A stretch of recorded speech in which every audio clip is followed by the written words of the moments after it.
సాహితీ మిత్రులందరికీ హృదయపూర్వక నమస్కారాలు. ఉదయబాబు మాస్టారి కథలు ఛానల్కు మీ అందరికీ శుభస్వాగతం.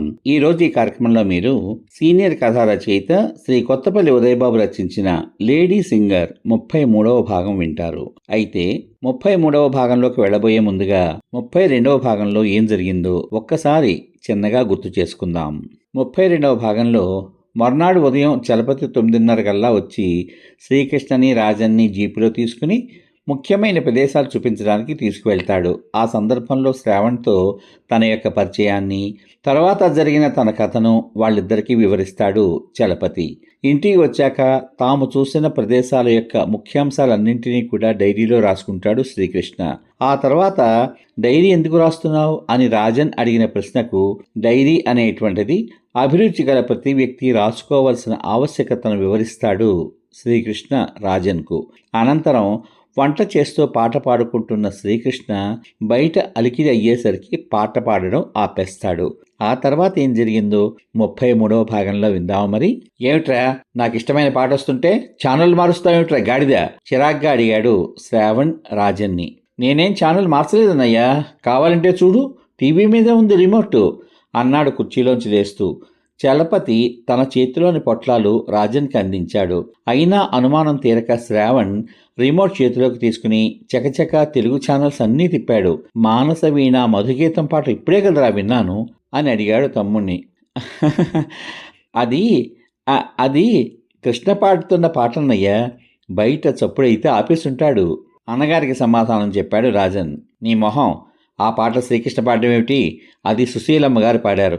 నేను ఎన్నిసార్లు వినలేదు, అలా ఆవిడ తప్ప మరెవరూ పాడలేరు అన్నాడు శ్రావణ్ విసుగ్గా. నిజమే అన్నయ్య, ఆ సంగీత సరస్వతిలా ఈ ప్రపంచంలోనే ఎవరూ ఆ పాటని మరొకరు అలా పాడలేరు అన్నాడు శ్రీకృష్ణ అక్కడికి వచ్చి. మరి నువ్వు పాడావంటున్నాడు మా వాడు అడిగాడు శ్రావణ్. అవునన్నయ్య, వాడే పాడాడు, కాడు కడుక్కురా, ఇవి తింటూ విందు గాని అన్నాడు రాజన్. శ్రావణ్ నమ్మలేనట్లు చూశాడు. వెళ్ళి కాళ్ళు కడుక్కు వచ్చాడు. పాడు కృష్ణ, పాడు ప్లీజ్ అడిగాడు శ్రావణ్. నేను పాడు కృష్ణను కాదు, పాట పాడే కృష్ణను. దాంట్లో బాలసుబ్రహ్మణ్యం గారు కూడా పాడారన్నయ్య. నేను సుశీల గారి భాగం మాత్రమే పాడతాను అన్నాడు శ్రీకృష్ణ. నువ్వు ముందు పాట పాడబ్బాయి, నాకు మైండ్ బ్లాక్.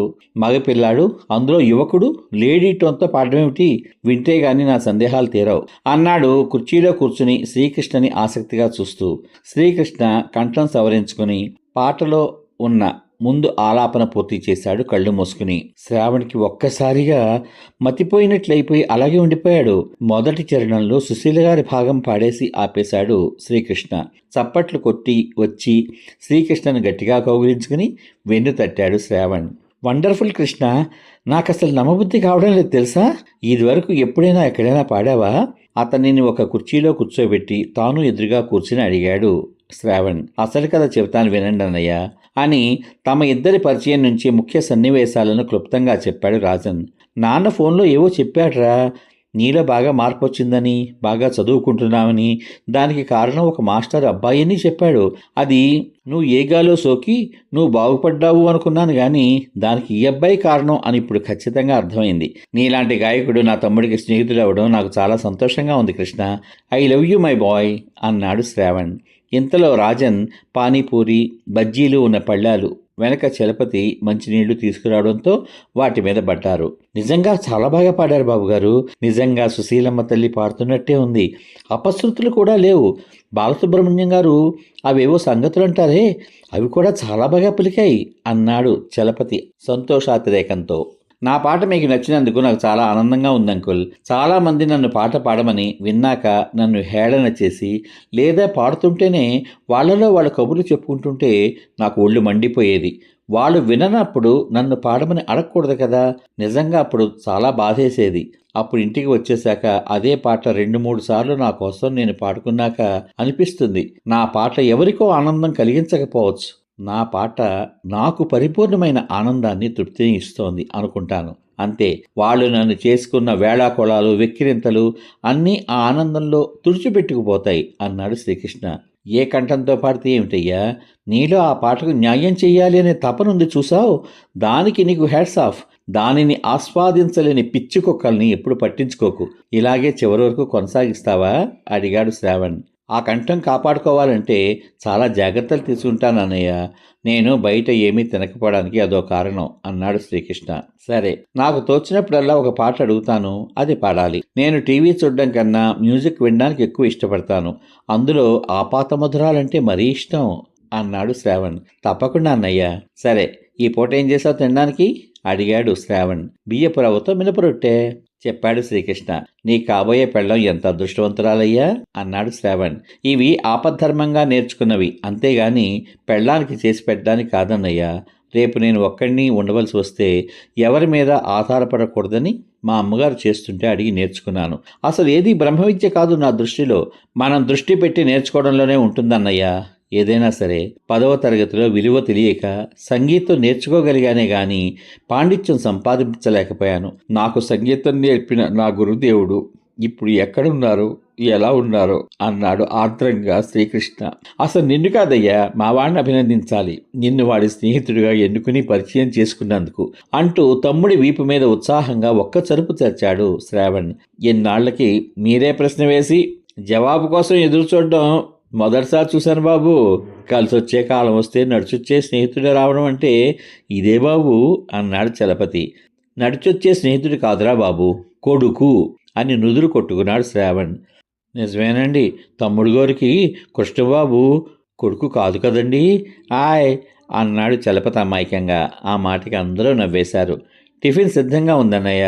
అంకుల్, మీరు కూడా కొంచెం తిని వెళ్ళండి. రా రాజు అంటూ శ్రీకృష్ణ కిచెన్లోకి నడిచాడు. రాజన్ అనుసరించాడు. మరునాడు ఉదయం ఇడ్లీ, శనగపిండి చట్నీ టిఫిన్ చేసేసి ముగ్గురు తిన్న తర్వాత సరిగ్గా నిన్న అదే సమయానికి చలపతి శ్రావణ్ని ఆఫీస్కి తీసుకెళ్లేందుకు వచ్చేశాడు. టిఫిన్ చేశావా అడిగాడు శ్రావణ్. పొట్ట బాగాలేదు బాబు అన్నాడు చలపతి. ఈ 2 ఇడ్లీ ఈ శనగపిండి చట్నీతో తినండి.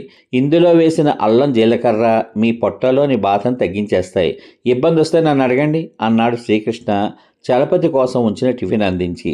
ఏంటి బాబు ఇది, మీకు ఎంత వంట వస్తే మాత్రం మా ఈగోరింటికి అతిథిగా వస్తే మేం చేసి పెట్టాల్సింది పోయి మీరు మాకు చేసి పెట్టడం బాగుందా? ఇదేమన్నా బాగుందా బాబు అన్నాడు కళ్ళనీళ్ళ పర్యంతం అవుతూ.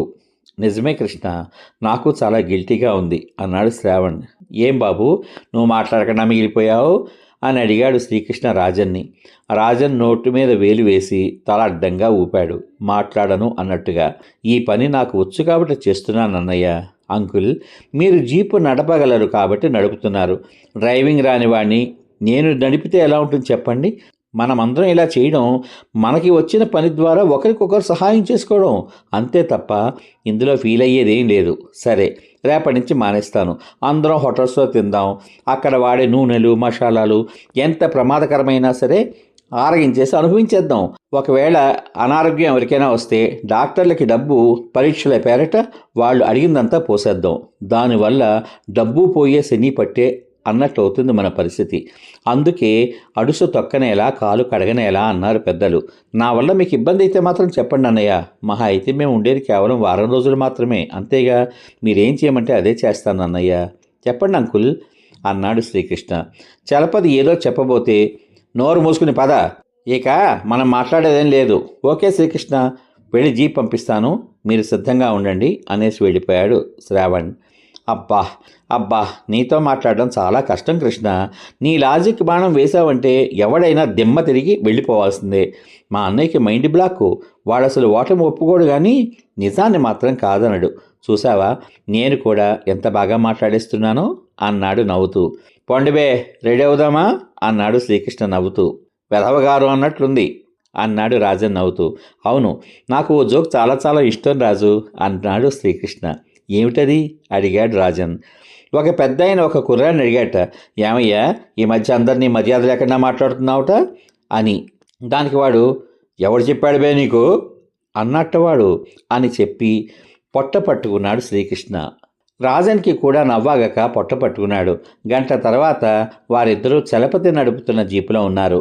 మధ్యాహ్న భోజనంలో భాగంగా హాట్ బాక్సుల్లో దద్దోజనము, గోధుమ నూకతో చేసిన సత్యనారాయణ స్వామి వ్రత ప్రసాదం, వాటర్ బాటిల్స్ ఒక బుట్టలో వారితో పాటు కదలకుండా కూర్చున్నాయి. పాలధార పంచధారల వద్ద ముగ్గురు సరదాగా స్నానం చేశారు. సాక్షి గణపతిని దర్శించుకున్నారు. ఆదిశంకరాచార్యులు తపస్సు చేసిన ప్రదేశాన్ని చూశారు.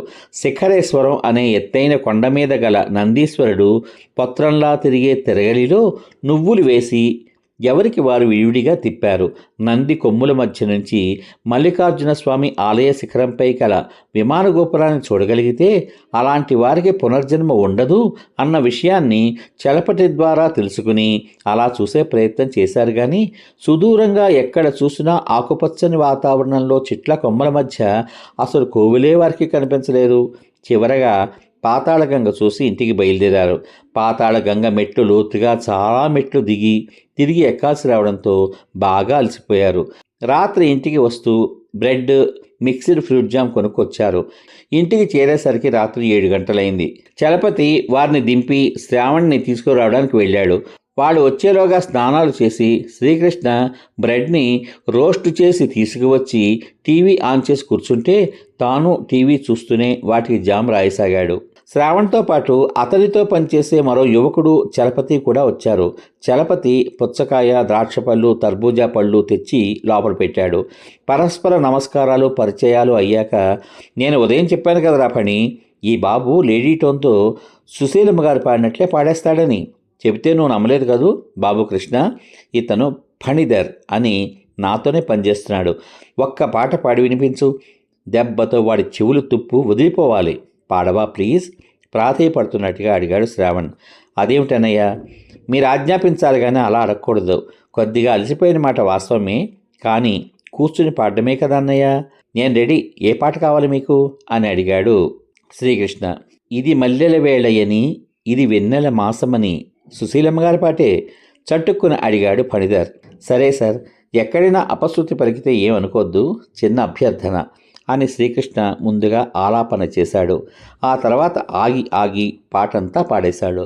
పాట పూర్తయిన వెంటనే వేగంగా గట్టిగా చప్పట్లు కొట్టేశాడు ఫణిధర్ ఆశ్చర్యపోతూ. నా ఎదురుగా పాడితే నమ్మాను కానీ లేకపోతే ఆడపిల్లే పాడిందని అనుకుంటారయ్యా. చాలా బాగుంది బాబు. మీ నాన్నగారి పేరు? శ్రీకృష్ణ తన తండ్రి వివరాలు చెప్పాడు. మా మామగారు ఉపాధ్యాయులే. చాలా సంతోషం అయ్యా. నువ్వు ఉన్న అన్ని రోజులు సరదాగా నీ చేత పాట పాడించుకోవడానికి రోజూ వస్తాను. మా వాడన్నట్టు నీ గానామృతంతో నా చెవుల తుప్పు ఓడగొట్టేశావు. మరి వెళ్ళొస్తానురా పద చలపతి అని లేచాడు ఫణిధర్. రేపు ఆదివారమే కదా సార్, సరదాగా రండన్నయ్యా అన్నాడు రాజన్. భలే స్నేహితుడిని బట్టావు రోయ్, అన్నట్టు మర్చిపోయాను. రేపు ఆదివారం కాదు, రేపు రాలేనులే. వారం పనిచేస్తే వచ్చే ఒక్క సెలవు రోజు. సోమవారం సాయంత్రం వస్తానులేవోయ్. ఉంటానురా శ్రీ అని కరచాలనం చేసి చలపతితో వెళ్ళిపోయాడు ఫణిధర్. పుచ్చకాయ ముక్కలు, బ్రెడ్డు, జాములు తిని నిద్రకు ఉపక్రమించారు ముగ్గురు. అయితే సోమవారం వస్తానన్న ఫణిధర్ మరునాడు భార్యతో సహా ఉదయం 9 గంటలకే వచ్చేశాడు. సమాప్తం. ఇంతవరకు మీరు సీనియర్ కథా రచయిత శ్రీ కొత్తపల్లి ఉదయబాబు రచించిన లేడీ సింగర్ 33వ భాగం విన్నారు. ఈ భాగం మీద మీ యొక్క అమూల్యమైన అభిప్రాయాన్ని వీడియో కింద పొందుపరచమని కోరుకుంటూ మళ్ళీ రేపటి భాగంలో లేడీ సింగర్ 34వ భాగం విందాం. అంతవరకు సర్వే జనా సుఖినో భవంతు. శుభమస్తు. స్వస్తి.